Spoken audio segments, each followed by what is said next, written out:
Rodri has won everything. The Champions League, 4 Premier Leagues, the Euros, the World Cup, the Ballon d'Or. Days after that World Cup, one respected stats model ranked him 18th, not top 10, 18th. Which one is telling the truth, the trophy case or the spreadsheet? By the end of this video, you'll know. I want to answer that question, using the numbers that argue against him, not around them. That spreadsheet came from Sky Sports. They built it in the days after the tournament ended. Once you understand why that model gets him wrong, you understand something real about modern football. You'll also understand something else. 2 of Spain's biggest clubs are quietly fighting over a 30-year-old. He's recovering from back surgery. A stats model ranks him outside the world's top 10. That's happening at the exact same time. Stay with me on that last part. A player recovering from a second major procedure in 2 years, 1 year left on his contract, ranked outside the top 10 at his own tournament. That's by at least one serious measurement. Real Madrid and Barcelona keep treating him as the most important signature available this summer. That doesn't add up, unless we're measuring him wrong. Quick ask before we start. Subscribe if you're into football stories that go past the highlight reel. Turn on notifications too. None of this makes sense without a little backstory.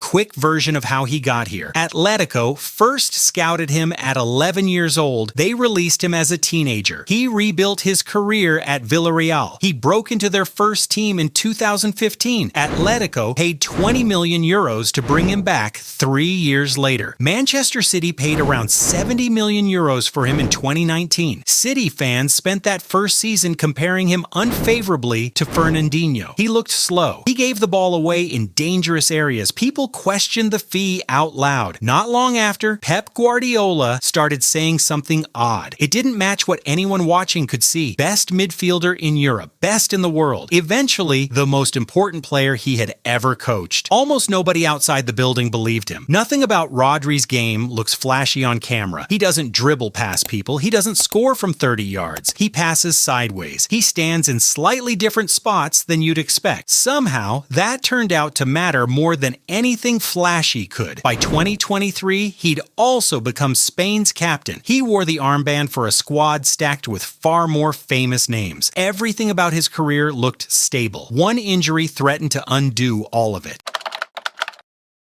In September 2024, he tore his ACL against Arsenal. Guardiola confirmed within days. City's season was over in every way that mattered. This should have settled the whole debate on its own. Across the previous 100-plus games, City's defeat rate sat under 3%. That was with Rodri on the pitch. Take him off it, and that number jumped past a third. City lost 5 straight games for the first time in nearly 2 decades. Rodri watched most of it from a treatment table. A month after his knee gave out, he won the Ballon d'Or. He's since described it differently, something closer to a strange consolation prize than a triumph. For a year, he worried it might end his career. He returned in 2025. A groin issue followed at the Club World Cup that summer. A hamstring problem followed against Brentford that October. Guardiola later admitted he let Rodri rush his own recovery. He had back surgery this past summer, soon after winning the World Cup. This isn't the profile of a player at his physical peak. His body keeps sending bills. It's payment for everything his game has always demanded.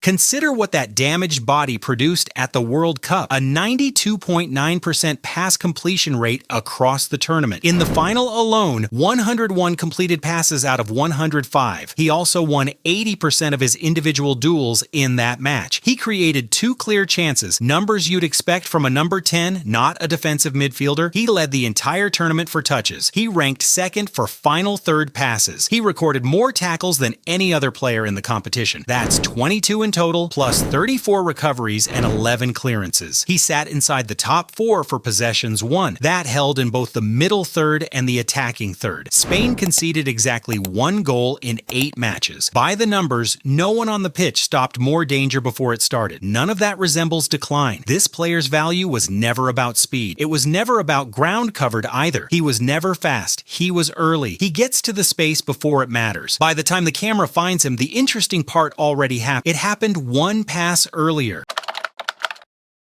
This number complicates things. It matters if you think he deserved that golden ball outright. Sky Sports built a model across more than 40 performance metrics. It put Messi first, Mbappe second, Bellingham third, Rodri landed 18th, not only behind the stars, behind 6 of his own teammates by their count. Across those 40-plus categories, Messi and Mbappe each finished in the top 10, 18 times each. Rodri managed 13. On paper, that isn't a close call. That's a real gap, and it deserves a real answer, not a shrug.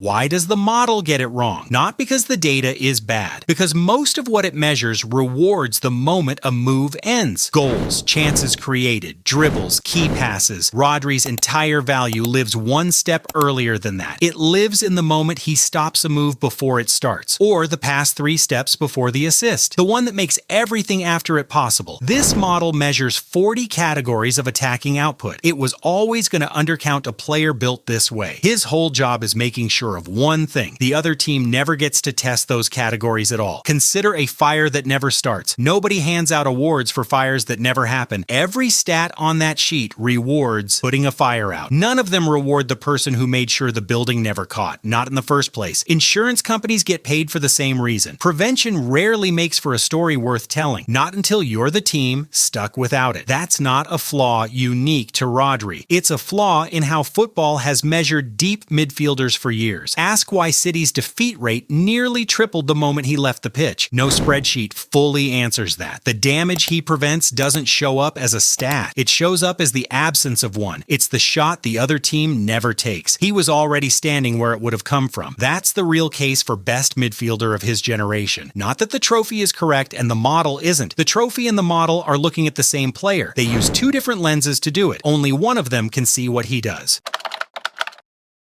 Which brings us back to this summer. Rodri has 1 year left on his Manchester City contract. Guardiola left. Enzo Maresca replaced him. City wants somewhere between 60 and 100 million euros for him. That's for a 30-year-old midfielder recovering from back surgery. The exact figure depends on which paper you trust. Real Madrid have reportedly agreed personal terms with him already. That wasn't always the plan. Several reports over the past year describe Madrid cooling on the idea entirely. His performances at the World Cup changed their minds. PSG were reportedly in the mix too for part of this window. They stepped back from serious pursuit before long. For part of this window, Barcelona looked ready to hijack the move. Within the same week, they quietly ruled themselves out. Their reasoning matters here. They said the fee didn't make sense for a midfield they already consider complete. Pedri, Gavi, Fermin Lopez, and Dani Olmo are all already on the roster. The clubs negotiating for him aren't checking Sky Sports player rankings first. They care about their own team's shape. What changes the day he isn't on the pitch anymore? That's exactly the thing the stats model couldn't see either.